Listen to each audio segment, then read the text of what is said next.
Hello everyone. It's a great joy to be with you this evening. It's beginning of the year, and we are going to talk this evening about how to follow our inner guidance. But let's begin with a prayer. Heavenly Father, Divine Mother, friend, beloved God, great masters, Jesus Christ, Babaji Krishna, Lahiri Mahashaya, Swami Sri Yukteswar, beloved Guru, Paramahansa Yoganandaji, saints of all religions, we humbly bow to you all.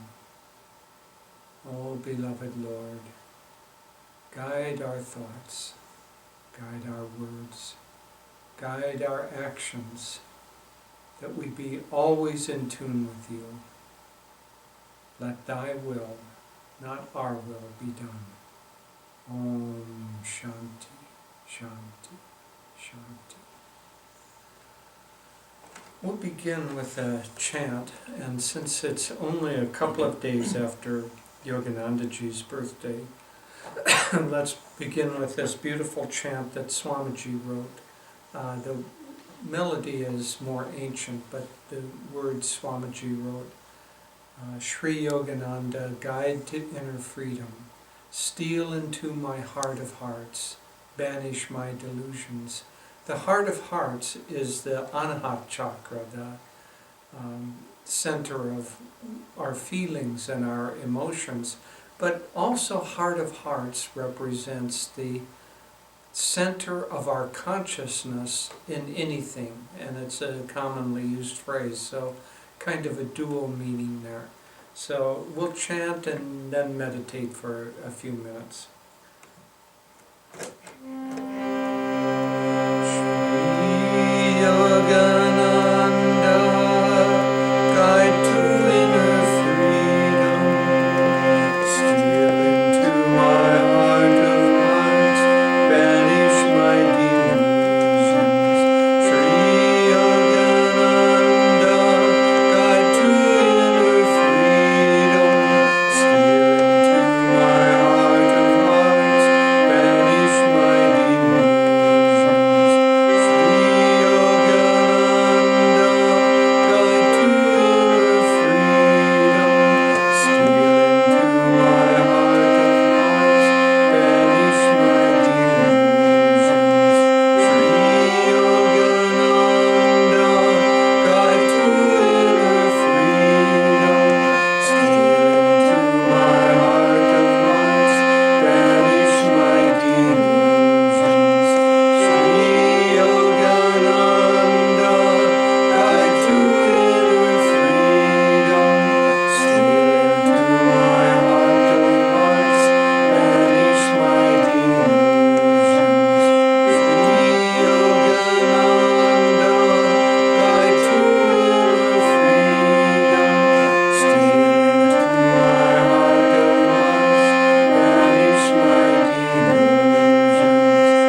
let's meditate together.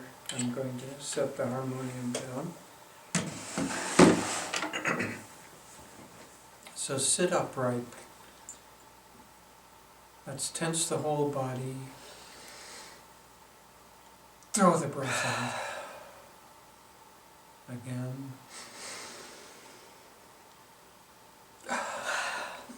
And one more time. Now relax completely. Relax the body from the feet up to the head. Then bring your concentration to the kutastha, point between the eyebrows.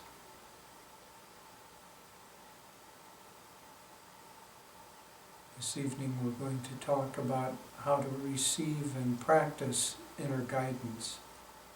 And in order to receive inner guidance, Master said that the sending station, if you have a question or some area that you're wanting inner guidance on, you concentrate very strongly at the kutastha, and that's the broadcasting station. You broadcast that question.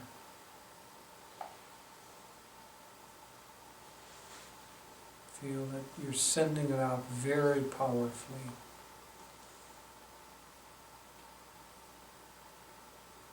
It's not that God doesn't hear the question, even if it's just a whisper, but it's that we have to focus our energies, and we have to have strong energy in order to receive guidance.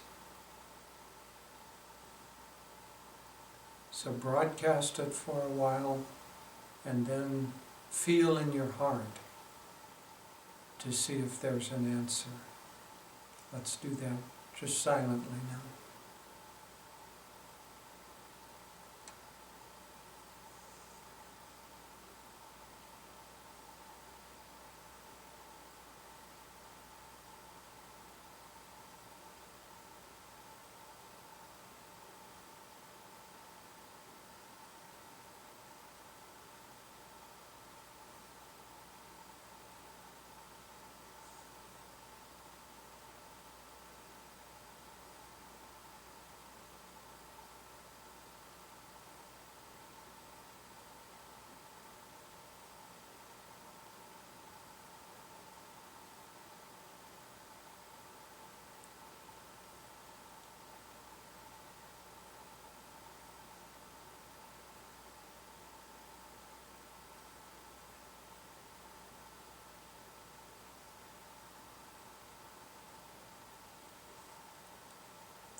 Shanti, Shanti, Shanti. Hello everyone. We're so glad to be with you this evening and sharing on this very important topic. Many of you know, I think, that Jyotish and I will be returning to India in February and March, and we hope to see many of you again, maybe for the first time. Then we'll be spending quite a bit of time in our centers in both Bangalore and Chennai, Pune, Mumbai, so we hope you'll be joining us for those events. Our topic this morning is a very useful one: how to follow your inner guidance. And Yogananda brought an approach to the spiritual life which I think is extremely relevant and appropriate for our time. He talked about, in essence, the dynamic use of energy for tuning into God, to following His guidance, to draw His energy into our body, and to enhance our spiritual development. His approach was not at all kind of a passive one. He came into this lifetime a great, as it says in the autobiography, Lahiri Mahashaya said of Yoganandaji when he was an infant, he came as a great spiritual engine to bring many souls to God, to the kingdom of God. And Swami Kriyanandaji, our teacher, has called Yogananda the avatar for Dwapara Yuga, the age of energy. And all of his teachings reflect this. There was nothing passive or low energy about anything that he taught. He has a book called Scientific Healing Affirmations, and he talks about prayer demands, not just, oh please Lord help me, I'm so miserable, I can't do anything.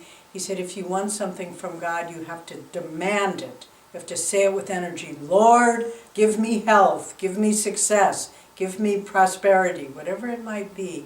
But this was based on the understanding, and this was perhaps we could say the keynote of underlying all his teachings, is that we can draw energy through the agency of our will. For those of you who know and practice the energization exercises, you know how he talked about you drawing energy through the medulla oblongata by the agency of our will and sending it to the different body parts. So he talked about the link between will and energy. Then he went on further to talk about the link between energy and magnetism to draw what we need. But in many, many ways, he talked about the importance of using our own God-given willpower, God-given will, not ego-driven will. There's quite a difference, and when we come to the subject of following inner guidance, this is very important. And Yogananda had a wonderful prayer that he repeated often. Lord, I will, I will reason, I will act, but guide thou my will, reason, and activity to the right end in all things. And so when we come to the topic of following, finding, receiving, following inner guidance, it's important to bear these concepts, these principles in mind, because so often I've seen, and perhaps I've experienced in my own life, that when our energy is at a lower level and we're trying to figure out what decision to make, what course of action to follow, we're not necessarily following the highest wisdom. It's been my experience that so often people will come to talk with us and they'll say, oh, I just know this is Master's will for me. It's Master's will for me. And it'll be, and when they tell us what it is, it's often a very inappropriate course of action or something that seems to me like a very poor choice. But oh no, this is Master's will, this is God's will. And it's very easy to fool ourselves. And I've seen many people do this and get into a lot of trouble and suffering because of it. Because to say, oh no, I know this is God's will for me, when it's just an expression of their own inclinations and desires. In the past, Swami Kriyananda would train Jyotish and me to help in counseling and working with others, and he would have us be present as he was counseling other people. And we saw this happen a number of times, that someone would ask Swamiji a question, he would give them an answer. Let's say, should I leave this job and start another job? And Swami would, because he had developed intuition, he would say, no, I think you should do A or B, whatever the decision was. And then we'd walk the person to the door as they were leaving, and the person would say just the opposite of what Swami had told them. If Swami had said do A, they would say, oh, I'm so grateful, Swami told me to do B. And this was just within moments of him having given the advice. So they were just hearing what they wanted to hear. Why does this happen? Well, we need to understand that there are different levels of our consciousness. There's the subconscious mind. Master talked about these 3 levels. The subconscious mind he described as the repository of all our past experiences and thoughts and desires and reactions. It's like a great, great subterranean archive, one might call it.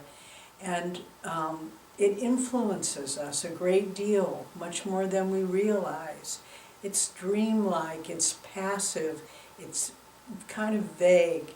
And very often when we're, if you see some people have a chronic habit of, they say, oh yes, I'm meditating, and then they're just falling asleep, and they're just going into a subconscious state, which is a relaxing state. It's like when we go to sleep at night, but it's not necessarily a state of conscious clarity. Then there's the conscious mind. And the conscious mind is the rational decision-making process, the kind of either or, and it's how most of us operate, make decisions most of the time. We try to figure out with our mind the best course of action, weigh it rationally, kind of make columns, yay or nay, yes or no, positive or negative, and you kind of tally them up and say, well, I guess we do this because there's more positive or more or less negative, so we'll go in that direction. And it's a good way. It's better than the subconscious mind, which is more dreamy and not that related to objective reality. But then there's a 3rd level of the consciousness, which Yoganandaji talks about, and that's the superconscious mind. And that's the intuitive perception that we tap into in deep meditation. And once we begin drawing inspiration and guidance from the superconscious or intuitive mind, this is the overarching consciousness that's linked with a greater reality. It's how we can draw new thoughts, creative ideas. And when you read about the lives of all great men and women of science or artistic endeavor, whatever it might be, they're people who knew how to draw intuitive guidance from the superconscious mind. For example, the great physicist and thinker of the 20th century, Albert Einstein, the theory of relativity, though he'd been thinking about it for many, many years, it came to him in an intuitive flash, that higher insight.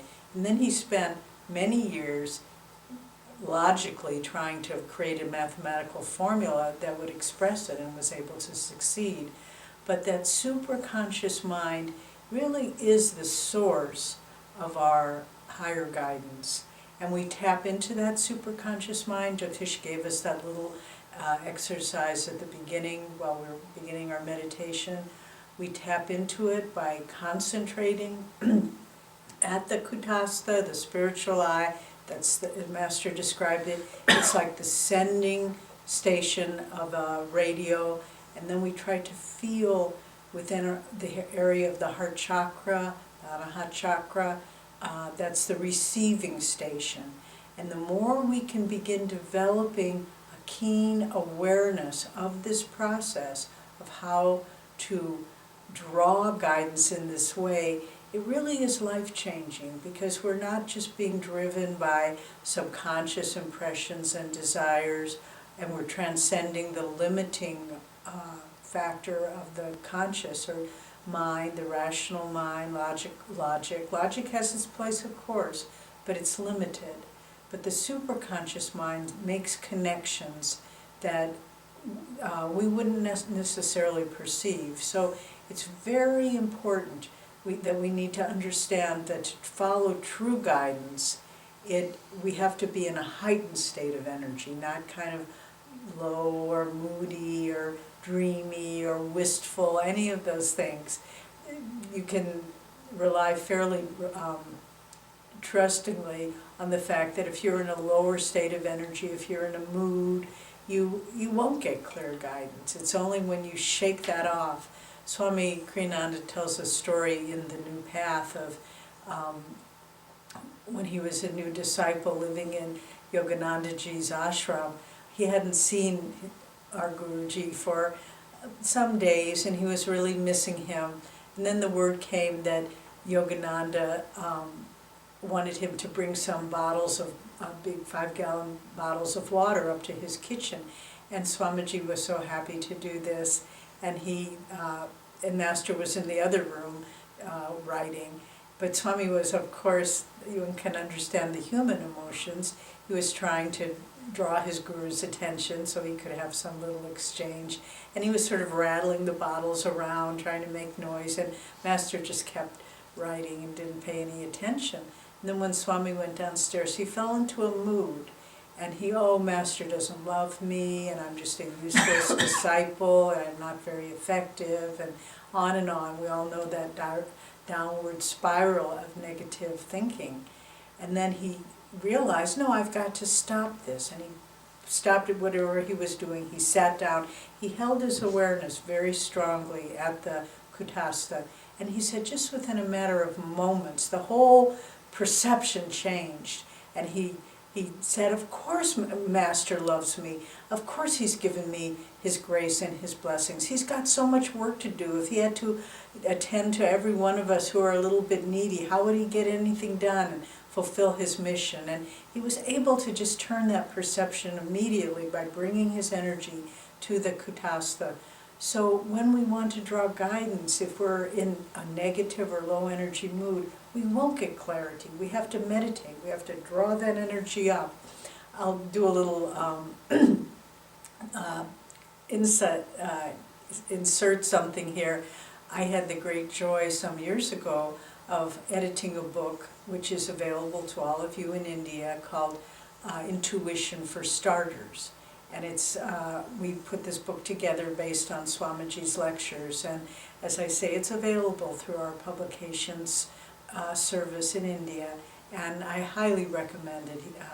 We go into many, many different aspects of this topic, but the important thing to understand is that drawing the guidance is one thing, but then following it is also an art.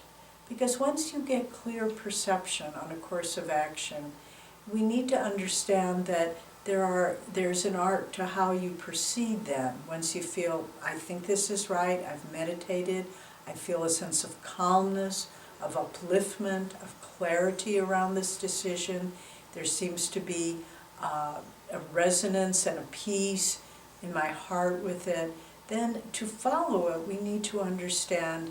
Sometimes people get an intuitive perception, but then they think, oh, that can't be, and they just ignore it. And Swamiji makes a very strong point that if you want to develop the ability to draw and follow intuitive guidance, higher guidance, you need to act. Again, coming back to that active, not passive principle, he said you need to act on that guidance. And even though it feels right on an inner level, he said, take it step by step. often also seen people make the mistake of they feel an intuitive perception and then they just burn all their bridges and say, okay, this is what we're doing. But Swami recommends proceed cautiously, take a step. If that feels right, takes the next step. Work cooperatively with the inner guidance that you receive. Because it, as Swamiji has taught us, it's not only one directional. If you get guidance, maybe it'll be to go left, for example, for a certain period of time, but then keep asking, keep readjusting. Should I go left forever?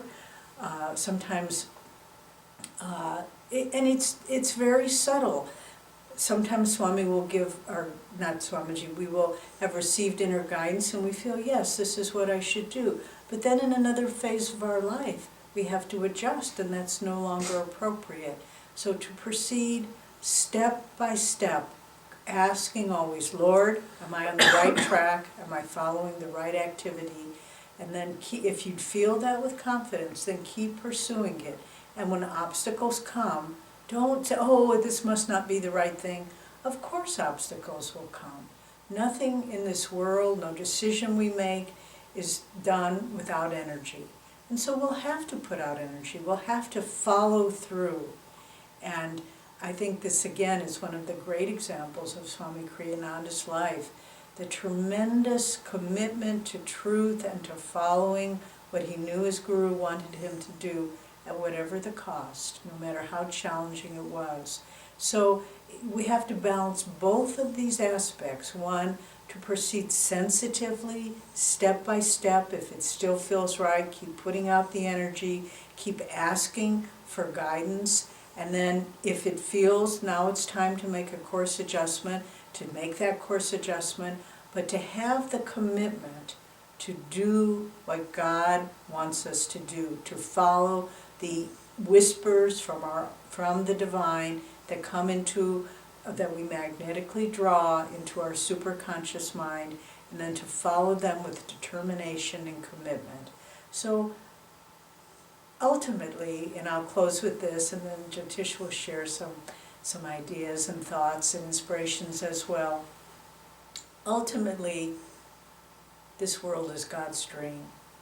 Ultimately, whether we go left or right, it isn't of great importance. But what is of very, very great importance for our spiritual development is to develop attunement with God, to feel His personal touch on your life, to feel how He wants you to develop inwardly, and then to walk in this dream world, this world of illusions, with the thought that God is flowing through me, He is acting through me. And again, to repeat his Master's prayer, I will reason, I will, I will act, but guide thou my reason, will, and activity to the right end in all things. So really the kernel of importance in this topic is to tune into God and feel Him flowing through you in all that you do, all that you think, all that you feel, and to feel that you are nothing but an extension of God's presence. Namaste, everyone. I would like to talk a little bit more about the question of how to actually follow your inner guidance. And so for the example that I would like to use, excuse me, there are kind of two different aspects to a difficulty in our life. One is like a puzzle, where, let's say, a picture puzzle that we've all played with as children or maybe even as adults also. And when you have a picture puzzle, you're looking for the right piece. And once you find that right piece, you say, aha, that's where it fits. And so you find it, you put it in place, and that's the end of that. And so sometimes our inner guidance is we're looking for a single answer, which way to go. And so that kind of inner guidance can come very quickly, and it can be applied very quickly. And as Devi Ji was talking, and as we practice together, to send the energy from the spiritual eye, broadcast it strongly, and then try to receive the answer for that in your heart. If you can do that effectively, then the answer to your question can come. Let's hypothetically say you're having a question of whether to leave your job and take a new job or not. And so you broadcast that very strongly, and then you try to feel in your heart the question of that you've offered, but in a very, very objective way, almost as if you're just viewing from a distance a friend who is asking this question. And so you need to have the energy of your emotions quieted down, because otherwise, as Devi was talking about, you can hear very clear guidance. You can hear Swamiji say out loud to, yes, leave that job and take this job. But if your, let's say, your inner emotions are guided by fear, then what you'll hear is, oh no, I shouldn't leave that job. I should stay with that job and not take this job. So you won't be able to hear your inner guidance. So you have to quell the emotional aspect, be very objective, and then feel the energy in the heart. And that will feel one way or the other. And if not, then you have to fall back on the if you don't receive inner guidance of the intuition, the superconscious aspect, then you have to fall back on logic, as David G. was saying. But a decision like that, you come to, it may take you a while to arrive at that decision, but once the process of the decision takes only moments. You could decide that in 2 seconds. I've decided. And then you follow through on that. So that's like finding the picture, piece of a puzzle, and you put that in place.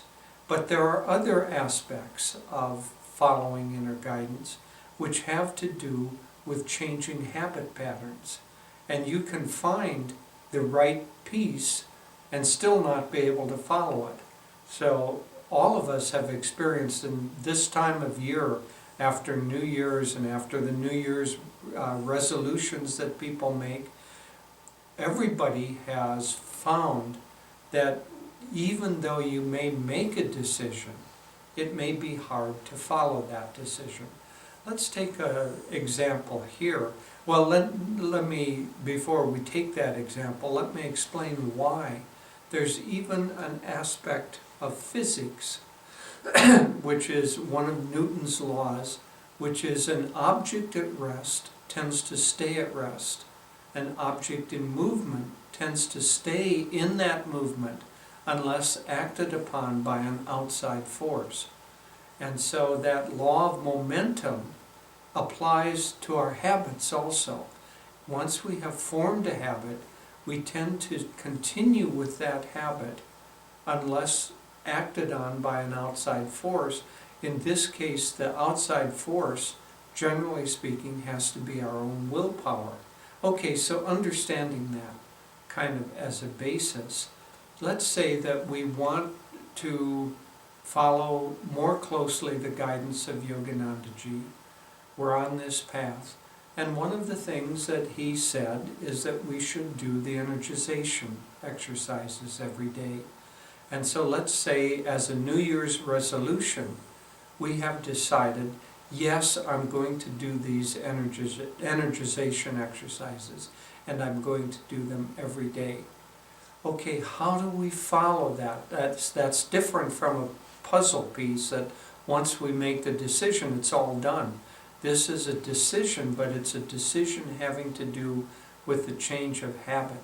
And this is where willpower comes in, so that the link between the mental energy and even the energetic decision to do that, and then the actual changing of the habit pattern, that link is willpower.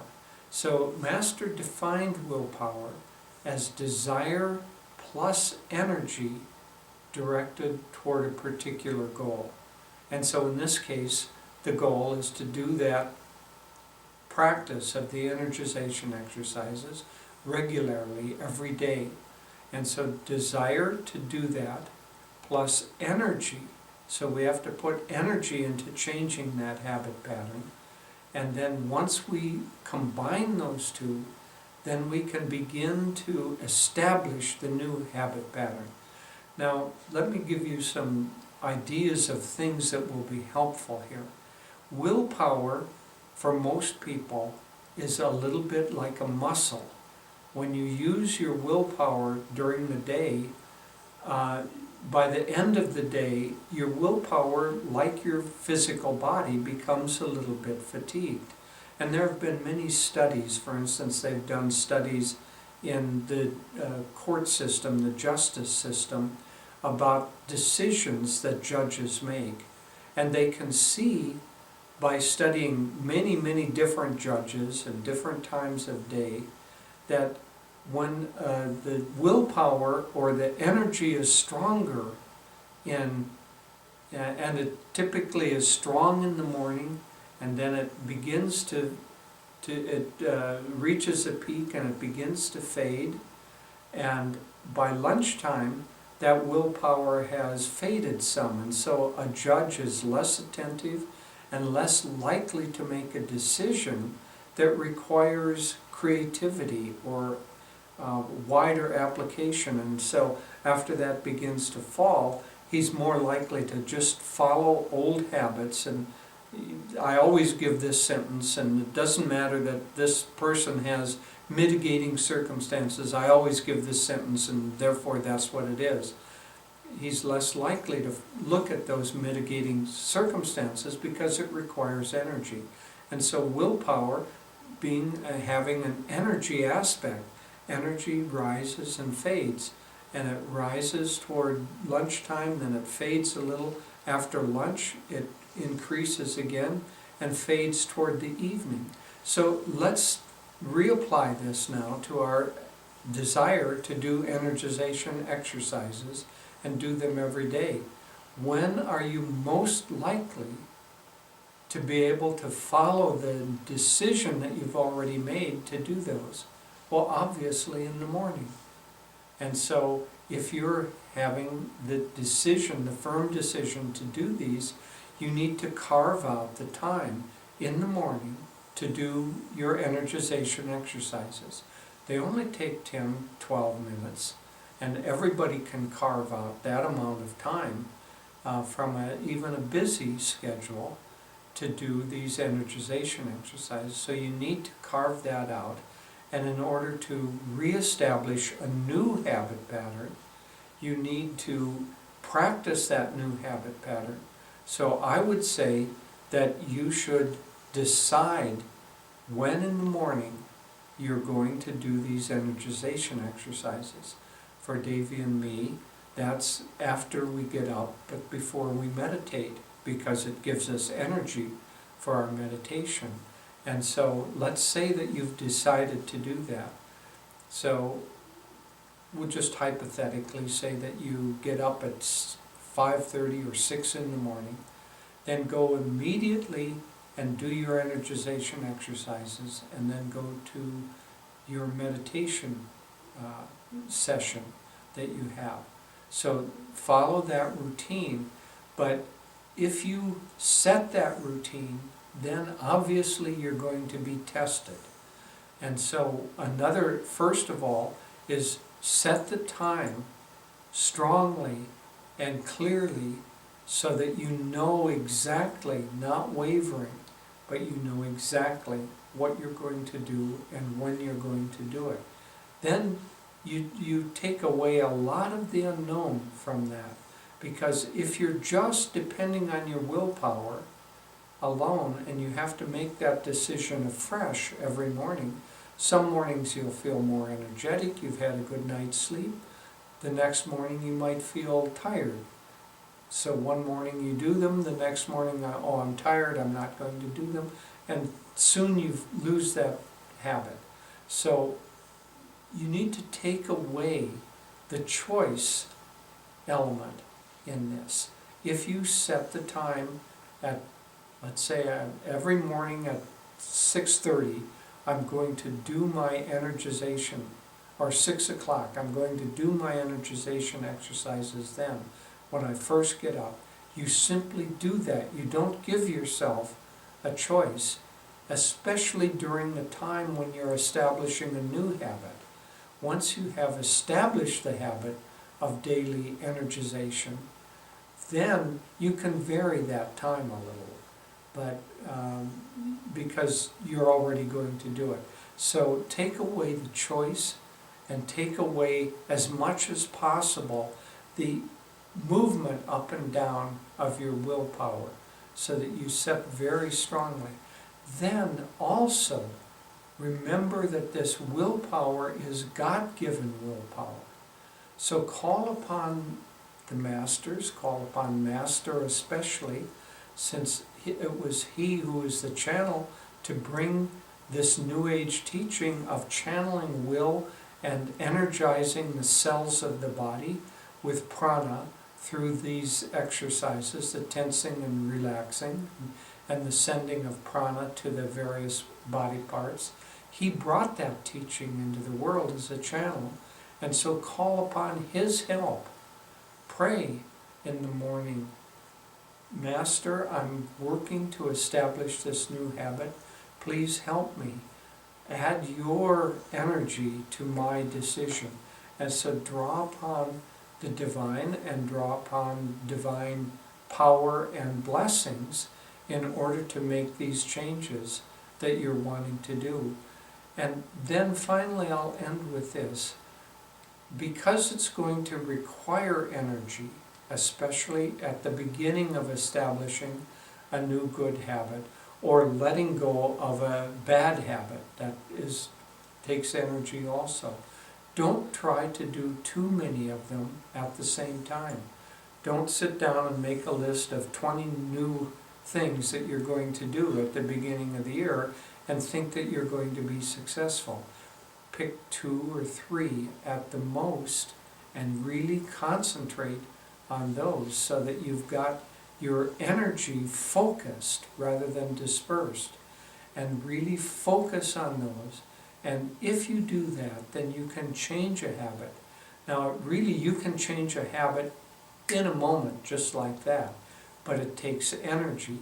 And so think of it like a pail of water. You know, you can fill that pail either quickly or you can fill it drip by drip. But if you put more energy into changing the habit, you can change it more quickly. But these elements of receiving guidance and then acting on that guidance are very, very important, because this is largely what our spiritual life is made of. This is the bricks and the mortar for our spiritual life. Master said that the minutes are more important than the years. So, meaning that a simple decision like I'm going to do these energization exercises, and then actually applying that decision and doing that, that changes us much more than kind of vaguely thinking, oh, next year I'll have more time, next year I'll have better circumstances, I'll do it then, and then nothing ever happens. So we're in setting a new habit. There is an old habit that is at rest. We have to apply an outside force and move that into a new habitual pattern. And if we do that, if we apply our will, then God's will and the will of the Guru will amplify. Master said our will is 25%, the Guru's will is another 25%, and God's grace is 50%. So if we do our part, then their energy will also support us in these divine resolutions. So we both wish you a great deal of success in this coming year in your spiritual endeavors, that you are able to and have the blessing to reestablish new and better spiritual habits, and that lead you to a higher level of consciousness and greater joy and happiness. God bless you.